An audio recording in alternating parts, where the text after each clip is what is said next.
Now, breaking news coming out of Peshawar, Pakistan, where a rescue operation is right now underway. Condemned by the international funerals for students and teachers. So, Ahmad, let's just start. If you want to give me your full name and age. My name is Ahmed Nawaz, and I'm 14 years old. We saw in December just how dangerous life can be for school children in Pakistan.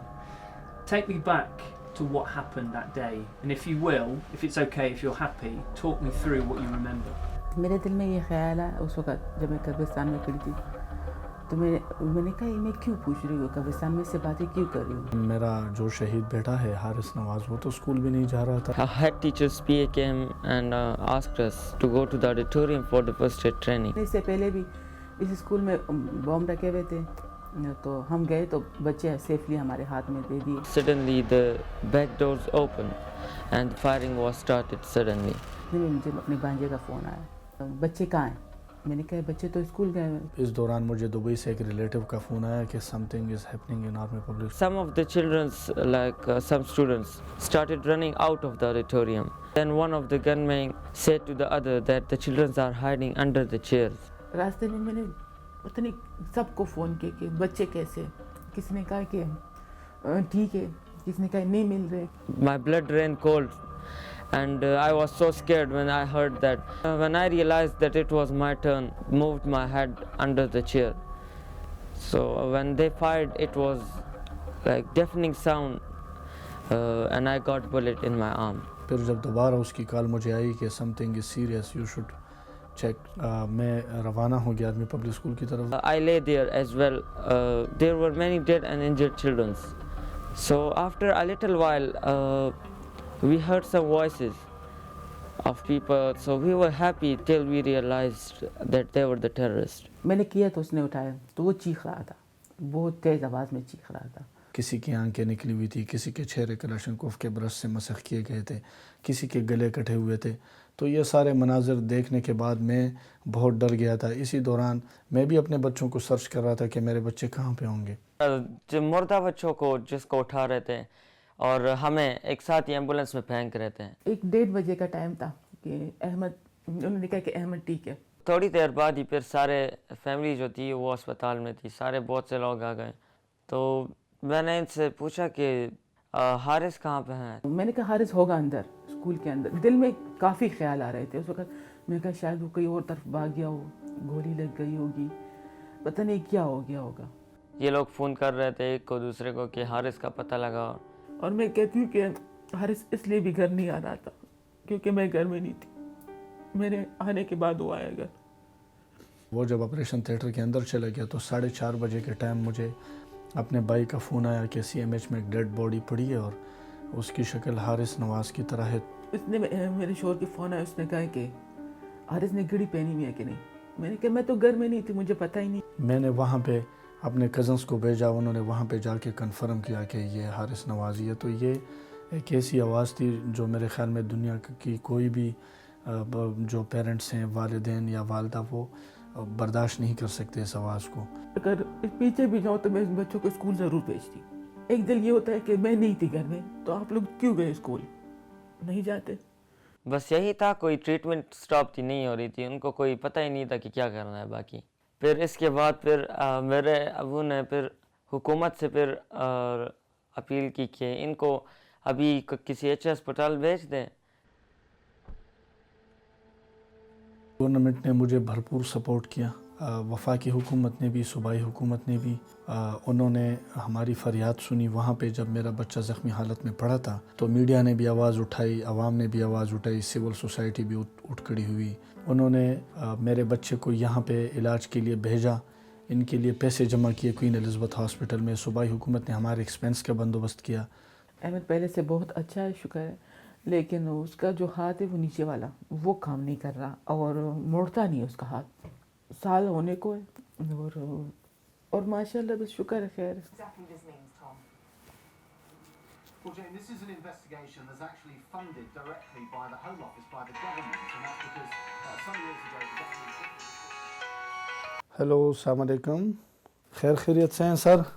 مزید کیونکہ اس کے نرو جو کٹ چکے تھے ان کو جوڑا گیا ہے اور جو اس ہاتھ میں یہاں پہ ہڈی کی جگہ انہوں نے میٹل پلیٹ لگائے ہوئے ہیں اور نرو کا مسئلہ ہے, چاروں نرو ڈیمیج تھے. یہاں پہ ٹریٹمنٹ فی الحال سٹاپ ہے, کوئی پازیٹیو رسپانس نہیں ملا ہمیں. ہمیں اجازت دی جائے مزید ٹریٹمنٹ کی تو انشاءاللہ ہمارے بچے کا ہاتھ ٹھیک ہو سکے گا. جی سر, ہم آپ کو دعائی دے سکتے ہیں. آپ سر ہائی کمشنر صاحب سے بات کر لیں تو بالکل آپ پی ایم صاحب کو کہہ سکتے ہیں. Thank you sir. اوکے, السلام علیکم. پرائم منسٹر صاحب بہت زیادہ انٹرسٹڈ ہیں آپ کے بچے کی ٹریٹمنٹ میں, تو ہم اس میں کیا ہیلپ کر سکتے ہیں. میں نے اس کو بچے کے ٹریٹمنٹ کے حوالے سے جو مشکلات پیش آ رہی تھی پی ایم ہاؤس کی جانب سے, ہائی کمشنر صاحب ابن عباس صاحب اور معروف صاحب نے بہت حد تک سپورٹ کیا, لیکن وہاں سے دشواری کچھ پیش آ رہی تھی تو اس کو میں نے بتا دی ہے, اور یہ بڑی ہمارے لیے خوشی کی بات تھی. اور پرائم منسٹر صاحب نے خود اس پہ ابھی ایکشن لیا. انشاءاللہ ہم پر امید ہے کہ ابھی بچے کا علاج دوبارہ سے شروع ہو سکے گا.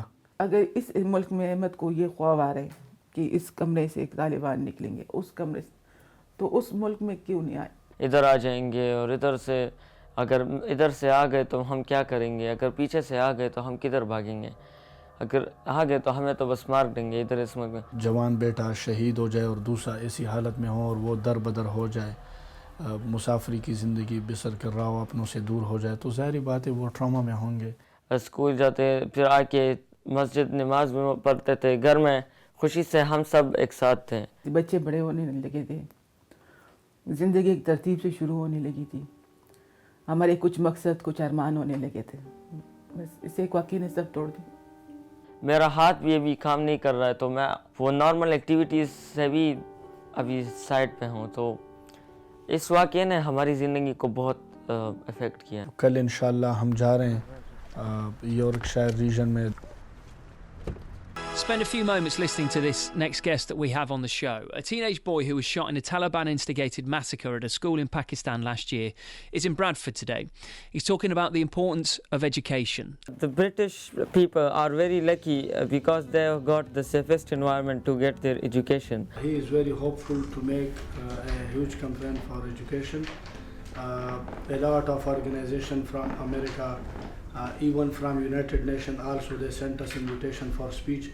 So I want that the people in British and in other countries know the importance of education, because the attackers who attacked on our school, they were not educated. Education is the key to peace, in my belief. What about you, Ahmed? Will it be a very difficult day for you? That day is a very special day for all of us, because on that day we lost a lot. I lost a lot of friends and my brother. So I think we will never forget that day. کوئی احساس ہی نہیں کہ time ایک سال گزر گیا. ہم کہتے ہیں کہ وہی وقت ہے اور وہی حالات. ایک بیٹا بیمار ہے, دوسرا چھوٹا ہے, ہم بڑے اس عارض کی تکلیف میں. تو زندگی سب کی خراب ہوئی, جن کے ایک گیا, جن کے دو گئے, سب حالات.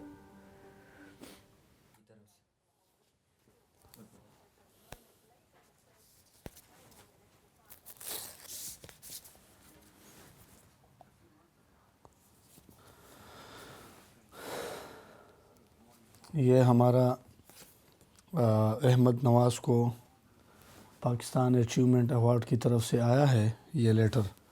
احمد نواز کو Pakistan achievement award UK and Europe نے نامینیٹ کیا ہے young person of the year award کے لیے. لاسٹ ٹائم 2014 میں انہوں نے یہی ایوارڈ دیا تھا ملالہ یوسفزئی. روٹین وائز ہم تقریباً یہاں پہ آتے ہیں اور فٹ بال کھیلتے ہیں, ان کے ساتھ مختلف وہ کرتے ہیں تاکہ یہ انگیج رہیں, اور اس سے ہم کوشش کرتے ہیں کہ ان کے جو ذہنوں پہ ایک بوجھ پڑا ہوا ہے اس کو ہم ختم کر سکیں اور ان کو ریلیکس کر سکیں. بہت سخت حالات ہے. اگر لوگ کہیں گے ایک سال گزر گیا, میں کہتا ہوں ایک دن بھی نہیں گزرا. وہی سیم حالت, وہی سیم ڈے, وہی وقت ہے.